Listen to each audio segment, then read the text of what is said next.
नमस्कार, राम राम साथियों। आप सभी का स्वागत है क्लास 24 आरएस पे। और दोस्तों, आज एक बहुत महत्वपूर्ण टॉपिक पर हम चर्चा करेंगे। आज ये जो टॉपिक हमारा है, ये सिलेबस का टॉपिक नहीं है, पर ये आपकी तैयारी में बहुत ज़्यादा यूज़फुल होगा। आप लोगों को बहुत मदद मिलेगी और इस टॉपिक के बारे में हम आपके साथ डिस्कशन करेंगे। सबसे पहले आप हमारे कोर्सेज के बारे में देखिए। कोर्सेज आप ले सकते हैं, इसमें कंप्लीट कोर्स कवर होगा, डाउट सेशंस होंगे, लाइव और रिकॉर्डिंग क्लासेस होगी और बहुत बेहतरीन जो टीचर्स हैं वो आपको पढ़ाएंगे आरएस का पूरा सिलेबस। तो आप ज़रूर इनको कर लें। आज का दोस्तों हमारा टॉपिक है कि आरएस की तैयारी के दौरान होने वाली जो गलतियां हैं और उनमें से भी जो सबसे इंपॉर्टेंट गलतियां हैं जिनकी वजह से हमारा सिलेक्शन रुकता है, और अगर वो गलतियां हम नहीं करते हैं तो निश्चित तौर पे हमारा सिलेक्शन होता है।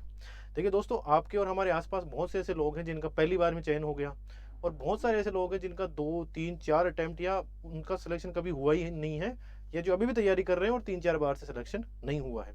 मैंने खुद ने ये महसूस किया था तैयारी के दौरान, जब 2016 के अंदर मैंने ये परीक्षा दी थी और मेरा इंटरव्यू कॉल नहीं हुआ था, तब मुझे महसूस हुआ। और उसके बाद में जब सुधार हुआ तो 2018 में अंतिम रूप से चयन भी हुआ। और जब दोस्तों मैं अपना फाउंडेशन कोर्स कर रहा था, तो वहाँ पर सारे बच्चे आते हैं, अलग अलग राज्यों के बच्चे आते हैं, अलग अलग ज़िलों के बच्चे आते हैं। तो सारे बच्चे हम सब साथ बैठते थे, तो हम ये डिस्कशन करते थे कि क्या कमी रही कि सिलेक्शन दो या तीसरी या चौथी बार में हुआ है। और जिन बच्चों का पहली बार में सिलेक्शन हो गया था, उनसे भी हम पूछते थे कि क्या क्या अच्छी चीज़ें थी जिनकी वजह से उनका सिलेक्शन हुआ है, या उनको लगता है कि इन इन चीज़ों को हमने छोड़ा, इस वजह से हमारा सिलेक्शन हुआ है। तो हम आज उन 5 सबसे ज़्यादा जो इम्पोर्टेंट चीज़ें हैं जो आरएस की तैयारी के दौरान हमें ध्यान रखनी है, उन चीज़ों के बारे में हम आज बात करेंगे। और निश्चित तौर पर ये वीडियो आप सबके काम का है, तो आप ज़रूर इसको ध्यान से देखें। देखिए, सबसे बड़ी जो गलती है वो यही है कि निरंतरता और अनुशासन नहीं रहता। देखिए दोस्तों, हम सब अपने छोटे छोटे गाँव से आते हैं और मुख्यतः हम या तो आसपास तहसील स्तर पे कमरा लेके रहते हैं, या बड़े ज़िलों में हम कमरा लेके रहते हैं। तो कमरा लेने का जो सबसे बड़ा मकसद है दोस्तों, वो केवल एक यही है कि हमारे अध्ययन के अंदर निरंतरता आएगी। अगर हम कमरे पर रहेंगे, अलग रहेंगे घर से, तो हमारे पास केवल और केवल पढ़ने का ही काम रहेगा। इसीलिए हम कमरा लेते हैं, क्योंकि गाँव में अब आप लोग देखते हैं कि अभी जैसे गेहूँ की कटाई चल रही है, तो थ्रेसर आ गई, या गेहूँ की कटाई करनी है, या गोवन इकट्ठा करना चाहिए। तो ये सब काम जब हम करना शुरू कर देते हैं ना, तो हमारी पढ़ाई नहीं हो पाती। एक दिन पढ़ाई छूट गई, 2 दिन पढ़ाई छूट गई, या घर में कोई छोटा मोटा काम हो गया, फिर हमने पढ़ाई छोड़ दी। तो अगर ये चीज़ें हम करेंगे तो निश्चित तौर पर ये हमारी पढ़ाई पर नकारात्मक इसका प्रभाव पड़ेगा, और हमारा सिलेक्शन इसमें नहीं होगा। इसलिए सबसे ज़रूरी बात है कि आप कहीं भी रह रहे हों, कहीं भी आप पढ़ाई कर रहे हों, तो आपके अध्ययन में कंटिन्यूटी यानी निरंतरता होना बहुत ज़रूरी है। आजकल जैसे लाइब्रेरी में जाते हैं लोग, तो उसका भी यही कारण है कि वो निरंतरता वहाँ हो जाती है कि आप रेगुलर एक पीरियड में जाते हैं और वहाँ पढ़ के आते हैं, और रेगुलरिटी वहाँ बन जाती है। और स्टूडेंट अपने घर पे पढ़ लेते हैं, कहीं रेगुलर, कहीं अपने रूम पे पढ़ लेते हैं। तो जहाँ भी आपकी पढ़ाई हो, लेकिन आप कोशिश ये करें कि पढ़ाई की कंटिन्यूटी नहीं टूटनी चाहिए। रोजाना आपको पढ़ना है तो रोजाना ही पढ़ना है आपको। कोई भी जो काम है, या तो किसी और से रिक्वेस्ट कर लें, वो कर दें, या आप वो काम सुबह करें, या आप शाम को, जब आपकी पढ़ाई का पूरा दिन कंप्लीट हो जाए उसके बाद में उन कामों को करें। क्योंकि सबसे ज़रूरी आपके लिए है आपकी पढ़ाई। वही आपको सम्मान दिलाएगी और वही आपको आपके लक्ष्य तक पहुंचाएगी। इसलिए ये निरंतरता बहुत बहुत ज़रूरी है। दूसरी बात है दोस्तों अनुशासन की। तो निरंतरता और अनुशासन दोनों एक दूसरे से जुड़े हुए हैं, कि आप में डिसिप्लिन भी होना चाहिए। जब आप पढ़ाई कर रहे हैं तो पढ़ाई ही करें अच्छे से, तब आपका ध्यान इधर उधर नहीं जाए। और आपका एक फिक्स टाइम टेबल हो कि मुझे सुबह 4 बजे उठना है, 5 बजे उठना है, 6 बजे उठना है, या जितने बजे भी आप उठना चाहें। और आपका सोने का टाइम भी फिक्स होना चाहिए। ये तभी हो पाएगा जब हम अनुशासन में रहेंगे। और निरंतरता की हमने बात की कि ये अनुशासन और ये निरंतरता दोनों जुड़े हुए हैं। क्योंकि अगर हम मान लीजिए हमारा सोने का कोई टाइम नहीं है, हमारे खाने का कोई टाइम नहीं है, अब जब मन करा जो खा लिया, तो अगर इस तरह से हम करेंगे तो हमारा स्वास्थ्य ठीक नहीं रहेगा, और स्वास्थ्य ठीक नहीं रहा तो निरंतरता रह ही नहीं सकती है। तो इसलिए अनुशासन में अगर हम रहेंगे तो ही निरंतरता रहेगी, और ये दोनों सबसे ज़्यादा जरूरी है। चाहे आरएस का एग्जाम तो आप देख ही रहे हैं, इसके अलावा आप कोई भी अपने जीवन में काम कर रहे हैं, चाहे कोई बिजनेसमैन हो या कोई और एग्जाम की तैयारी कर रहा हो, तो सबसे ज़्यादा ज़रूरी चीज़ है वो है कि वो रोजाना निरंतर पढ़ाई करे और अनुशासन में रह के पढ़ाई करे, तभी सिलेक्शन होता है। और ये गलती मोस्टली हम कर देते हैं, इस वजह से हमारा चयन नहीं हो पाता है। तो उम्मीद है आप लोग इस चीज़ का ध्यान रखेंगे। चलिए आगे बढ़ते हैं। दूसरी गलती है दोस्तों, हम आरएस की तैयारी तो हमने शुरू कर दी, लेकिन उसका सिलेबस, जो सिलेबस उसका आया हुआ है, चाहे वो प्री का हो चाहे मेंस का हो, वो सिलेबस हमें सबसे पहले पता होना चाहिए, बिल्कुल हमें याद होना चाहिए कि ये टॉपिक है, ये हमें पढ़ना है। इस टॉपिक जैसे मान लीजिए भारत की अर्थव्यवस्था एक हमारा एक सब्जेक्ट है, उसके अंदर एक टॉपिक है कृषि। तो उस कृषि के साथ-साथ क्या-क्या लिखा हुआ है, कृषि क्षेत्र की चुनौतियाँ या ये सब हमें अगर सिलेबस याद रहेगा तो ही हम अच्छी बुक का चयन कर पाएँगे, तो ही हम उस टॉपिक को अच्छे से पढ़ पाएँगे। आप जैसे एक उदाहरण लीजिए, हमें सिलेबस अच्छी तरह याद है और हम सुबह न्यूज़पेपर पढ़ना शुरू कर रहे हैं। तो जैसे ही कोई न्यूज़ हमारे सिलेबस से मिलती-जुलती होगी या सिलेबस के टॉपिक के हिसाब से वो न्यूज़ होगी, तो हम उस न्यूज़ को बहुत ज़्यादा ध्यान से पढ़ेंगे, क्योंकि हमें पता है कि हमारे सिलेबस का टॉपिक है। और उसको हम ज़्यादा ध्यान से पढ़ेंगे तो वो हमें याद भी रहेगा और हमारे पेपर में वो आएगा भी और हम उसमें अच्छा उत्तर लिख पाएँगे। तो जब आपको सिलेबस याद होगा, आपको सिलेबस का पता होगा कि हमारा सिलेबस क्या डिमांड कर रहा है, क्या उसमें क्या-क्या चीज़ें उसमें शामिल हैं और कौन-कौन सी चीज़ें हैं जो हमारे सिलेबस का भाग ही नहीं है, वो हमें सबसे ज़्यादा ज़रूरी है कि हमें अपने सिलेबस का ध्यान रहे। सिलेबस सबसे बड़ा मार्गदर्शक जो आपका किसी भी एग्ज़ाम में, ये आरएएस के एग्ज़ाम की तो मैं बात कर ही रहा हूँ, लेकिन इसके अलावा चाहे आपको कोई सा भी एग्ज़ाम हो, चाहे आप आरपीएससी का कोई भी एग्ज़ाम हो या अधीनस्थ चयन बोर्ड का कोई भी एग्ज़ाम हो या इसके अलावा आप अगर यूपीएससी की तैयारी भी कर रहे हैं, एसएससी कर रहे हैं, कोई भी आपका एग्ज़ाम हो, उसमें सबसे पहले आपका जो मार्गदर्शक बनेगा, वो बनेगा सिलेबस कि उस एग्ज़ाम का पाठ्यक्रम क्या है, उसमें क्या-क्या चीज़ें शामिल हुई है और क्या-क्या चीज़ें शामिल नहीं है। ये हमें सबसे पहले पता होना चाहिए। अब इसके बाद में बात आती है प्रीवियस ईयर के पेपर्स। जैसे आरएएस के अंदर प्री और मेंस दोनों के पेपर हमें अच्छी तरह देख लेने हैं। अब आपको पता है कि पिछले कुछ समय से आरएएस के एग्ज़ाम रेगुलर नहीं हो रहे हैं। कभी 3 साल, कभी 4 साल इतना समय लग रहा है। तो कम से कम आप पिछले 5 बार जो पेपर आयोजित हुए हैं प्रीलिम्स के और पिछले 5 बार के मेंस के, ये पेपर आप दोस्तों ज़रूर पढ़ें। इनसे आपको ये पता चलेगा कि जैसे टॉपिक मैंने अभी बताया कि कृषि हमारा टॉपिक है, तो हम उसमें से किस तरह के क्वेश्चन्स आ रहे हैं।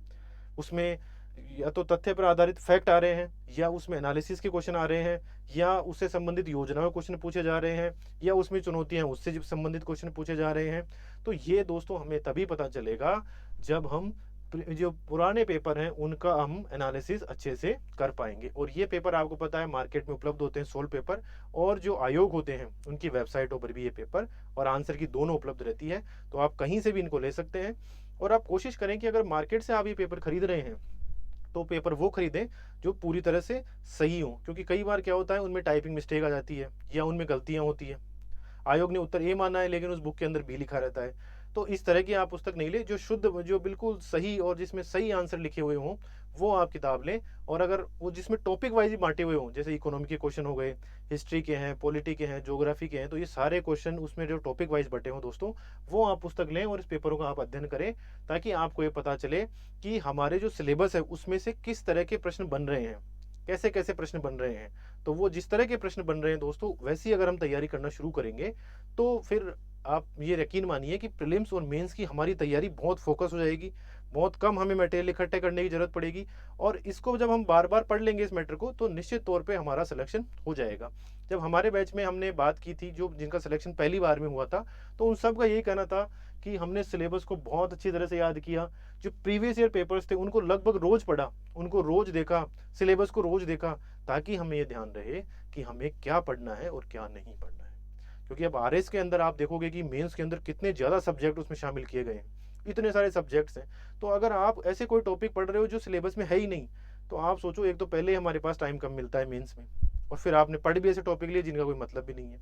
तो ये तो सीधे सीधे फेल होने को न्योता देना है।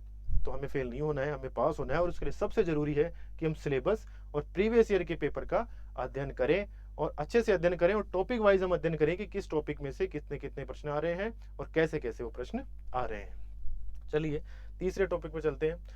अब ये सबसे इंपॉर्टेंट बात है कि जब हमें ये पता चल जाता है कि हमारे सिलेबस में क्या है और हमने प्रीवियस ईयर के पेपर भी देख लिए कि इनमें क्या क्या आ रहा है, तो उसके बाद में ये ज़रूरी है कि हम जो किताबें हैं वो अपनी सीमित कर लें।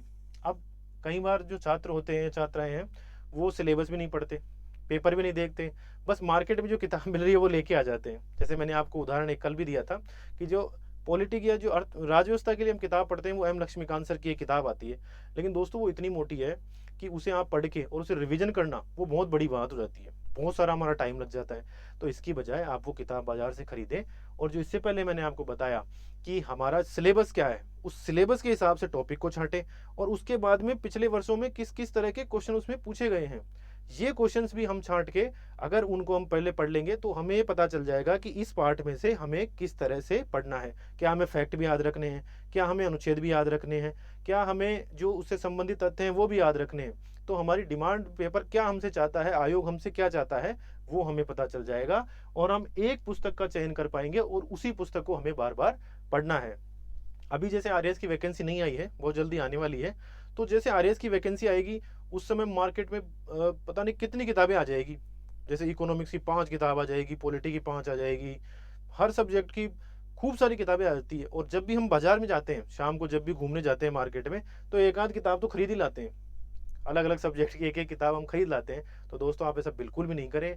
आप ये कोशिश करें कि एक सब्जेक्ट, जैसे मेरा राजनीति या अर्थव्यवस्था लोक प्रशासन मेरा एक सब्जेक्ट है, तो उसकी मुझे एक ही किताब पढ़नी है। और वो एक ही किताब आप कैसे उसका चयन करेंगे, उसका चयन करने के लिए मैंने आपको बताया कि आपका जो सिलेबस है वो और प्रीवियस ईयर के जो क्वेश्चन पेपर है, इन दोनों को जब आप देख लोगे तब आपको अच्छी तरह पता चल जाएगा कि मुझे किस पुस्तक को अच्छे से पढ़ना है। और आप यकीन मानिए कि एक पुस्तक को बार बार पढ़ना, एक विषय की एक पुस्तक को बार बार पढ़ना, और दूसरी साइड एक विषय की खूब सारी पुस्तकें पढ़ना, तो दोनों में से जो सबसे ज़्यादा आपके काम आएगा वो यही आएगा कि एक किताब को आप कितनी बार पढ़ते हैं। तो आप इस चीज़ का विशेष ध्यान रखें, किताबें इकट्ठी नहीं करें, एक विषय की केवल एक ही किताब पढ़ें और उसी को अच्छे से पढ़ें और सिलेबस वाइज और पुराने पेपरों के हिसाब से उसे पढ़ें। चलिए आगे चलते हैं दोस्तों। आगे जो चौथी और सबसे इम्पोर्टेंट चीज़ है दोस्तों, वो आपको कई टॉपर्स ने भी बताई होगी, और ये मैंने भी जब मेरे बैच के अंदर जो हमारे टॉपर्स थे और जो जिनका पहली बार में सिलेक्शन हो गया था, हमने उनसे ही पूछा, तो उन्होंने ये कहा कि जितना जरूरी किताब पढ़ना है उतना ही जरूरी है कि आप टेस्ट पेपर करें। और टेस्ट पेपर किसके करें? ये दोनों ही करें आप। इसमें आप प्रीलिम्स के लिए भी पेपर करें और मेंस के लिए भी पेपर करें दोस्तों। प्री और मेंस दोनों के लिए आपको पेपर सोल्व करना है, जो मार्केट में अवेलेबल है टेस्ट सीरीज, प्री की और मेंस की दोनों की। मेंस के लिए मैं आपको कहूंगा कि आपको कोचिंग जरूर ज्वाइन करनी चाहिए। क्लास 24 की तरफ से भी आपको टेस्ट सीरीज प्रोवाइड करवाई जाएगी, मेंस की, प्री की, दोनों की। तो कोचिंग इसलिए ज्वाइन करनी चाहिए दोस्तों क्योंकि मेंस में जब हम लिख के आते हैं तो हमें ये पता नहीं होता कि हमने उस प्रश्न में, उस उत्तर के अंदर क्या क्या कमियां छोड़ी है। तो वो एक एग्जामिनर या जो कॉपी चेक करने वाला है ना, वो ही बताएगा आपको। तो वो अगर हम कोई कोचिंग ज्वाइन कर लेते हैं तो वो हमें अच्छे से बता सकता है कि आपके क्या क्या कमियां हैं। और इसके साथ साथ जो अदर स्टूडेंट वहाँ आते हैं, जो खूब सारे बच्चे आएंगे वहाँ पे, तो उनकी भी कॉपी हम देख लेते हैं वहाँ पे। वो जब हम देखते हैं तो हमें पता चलता है दोस्तों कि हमारे उत्तर में क्या क्या कमियां हैं। और अगर हम उत्तर को अच्छा कर लेंगे तो जो एग्जामिनर है फाइनल एग्जाम के अंदर, वो एग्जामिनर हमसे प्रभावित होता है और हमें नंबर अच्छे मिलते हैं और अंतिम रूप से हमारा चयन होता है। तो इसलिए आप टेस्ट जरूर दें। जितना जरूरी है किताब को पढ़ना है किसी पाठ्यक्रम के लिए, उतना ही जरूरी है दोस्तों टेस्ट देना। और टेस्ट आप प्रीलिम्स और मेंस दोनों के दें, तभी आपका चयन अच्छे से होगा। प्री के भी आप मार्केट से खरीद लें, इसके लिए तो कोचिंग आपको ज्वाइन करने की जरूरत है नहीं, पर मेंस के लिए आप जरूर ज्वाइन करें, ताकि आपको ये पता चले कि आप कहाँ स्टैंड करते हैं, आपके उत्तरों में क्या क्या कमियां हैं और क्या क्या सुधार करना है। और आपके साथ में जो बच्चे हैं जिनके आपसे अच्छे नंबर आ रहे हैं, उनकी कॉपियों में क्या क्या अच्छी चीज़ें हैं, वो क्या क्या अच्छा उत्तर लिख रहे हैं, कैसे उनके अच्छे नंबर आ रहे हैं, वो भी आपको देखने को मिलेगा। तो ये जब चीज़ें आपको मिलेगी ना, तभी अपने अंदर सुधार होना शुरू हो जाता है। जैसे पॉलिटी का कोई या राज्यव्यवस्था कोई उत्तर लिख रहे हो, अनुच्छेद आप लिख नहीं रहे, जब हम दूसरी कॉपियां देखते हैं उसमें अनुच्छेद भी लिखे हुए हैं अच्छे से, तो हम खुद ये सीखते हैं कि हमें अनुच्छेद भी लिखना है। तो ये अगर हम अपनी कमियां दूर करते जाएंगे, सीखते जाएंगे, तो निश्चित तौर पर ये हम हमारे अच्छे नंबर आएंगे। मैं आपको बताऊं, मैंने खुद ने लगभग 50 टेस्ट पेपर मेंस के अंदर 2018 के अंदर लिखे थे मैंने। और 50 तो मैंने पूरे लिखे थे, जो 3 घंटा बैठ के और जो पूरा पेपर होता है। इसके अलावा छोटे छोटे सेक्शन के तो मैंने बहुत सारे पेपर लिखे थे। और जब मैं एग्जाम दे रहा था ना, तो मैं इतना कंफर्ट था पेपर देने में कि हाँ आराम से अपना सिलेक्शन हो जाएगा, और वो हुआ भी।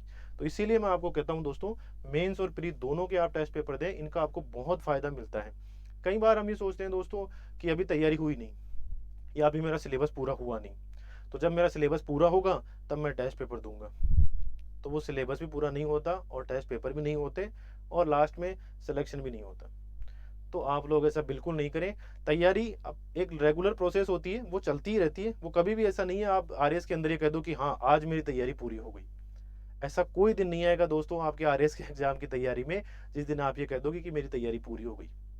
ऐसा कोई दिन नहीं आएगा। तो आपकी जितनी तैयारी है वो ठीक है, लेकिन आप पेपर ज़रूर दें और ज़रूर आप पेपर दें, चाहे आपकी तैयारी है या नहीं है या कम है, थोड़ी है, आप फिर भी ये पेपर दें ताकि आपको पता चले कि आपको पढ़ना क्या है और अपने अंदर सुधार क्या करना है। ये बहुत-बहुत ज़रूरी है। जितना ज़रूरी किताब को पढ़ना है दोस्तों, उतना ही ज़रूरी है कि ये आप ये दें। और ये किसी भी इंस्टीट्यूट की, जो रेपुटेड इंस्टीट्यूट है, बहुत सारे इंस्टीट्यूट है राजस्थान के अंदर जो अच्छे-अच्छे टेस्ट सीरीज़ चलाती हैं, उनका आप टेस्ट सीरीज़ ज़रूर करें। प्री और मेंस की क्लास 24 की तरफ से भी आपको टेस्ट सीरीज़ उपलब्ध करवाई जाएगी। जो अंतिम मिस्टेक है दोस्तों, वो है ये सोशल मीडिया और फ़ोन। इस पर भी बहुत सारा हम टाइम वेस्ट करते हैं। ये एक हमारे लिए बड़ा फ़ायदे की चीज़ होती है कि सोशल मीडिया के थ्रू हमें पता चलता है कि जो आप क्लास हम आपसे जुड़े हुए हैं, ये भी सोशल मीडिया के थ्रू जुड़े हुए हैं। लेकिन उसका अगर आप दुरुपयोग करना शुरू कर देते हैं, तो दोस्तों वो बहुत नुकसान करता है। जैसे मान लीजिए आपने फ़ोन उठाया, अब आपने 10 मिनट यूट्यूब चला दिया, 5 मिनट फेसबुक चलाया, 5 मिनट इंस्टाग्राम चलाया, या इस तरह के कोई भी ऐप अगर आप चलाते हो तो एक ही बार में आपका आधा घंटा चला गया। तो अगर आप इस तरह इस फ़ोन का इस्तेमाल करेंगे और सोशल मीडिया या अनावश्यक रूप से अगर समय बर्बाद करेंगे, तो निश्चित रूप से आपकी तैयारी कमज़ोर हो जाएगी और हमें ये पता भी नहीं चलता कि हमारा दिमाग उन्हीं चीज़ों में चल रहा है। जैसे मान लीजिए मैंने कोई एक वीडियो देखा यूट्यूब के ऊपर जो रिलेटेड है, कोई नई खोज हुई है मान लीजिए, या नई ऐसा खोज हुई है, या कोई ऐसा चैनल है जिस पे नया वीडियो अपलोड हुआ है और वो वीडियो एंटरटेनमेंट का है, हमारे लिए उसका कोई यूज़ नहीं है। तो वो वीडियो हमारा एक तो टाइम उसमें आधा घंटा चला गया, प्लस हमारा जो माइंड है उसका कंसंट्रेशन है वो वहाँ चला गया। तो इसकी वजह से अब आप दोबारा किताब उठाओगे तो वही वो वीडियो आपको याद आएगा। तो इसलिए हमें ये कोशिश करनी है दोस्तों कि इन चीज़ों से हम बचें, और इन चीज़ों से जितना दूर रह सके उतना अच्छा है। हमें फ़ोन का इस्तेमाल तो ज़रूर करना है और यूट्यूब का इस्तेमाल भी आप करें, लेकिन उतना ही करें जितना आपकी पढ़ाई के लिए ज़रूरी है। अगर आप कोई बुक पढ़ रहे हैं, उसके अंदर आपको कोई टॉपिक समझ में नहीं आ रहा है, तो आप उसके लिए यूट्यूब की मदद ले सकते हैं। लेकिन आप ये ध्यान रखें कि हाँ, मैंने यूट्यूब क्यों खोला है? मैंने यूट्यूब क्यों चलाया है और मैंने फ़ोन क्यों लिया, ये पता होना चाहिए हमें।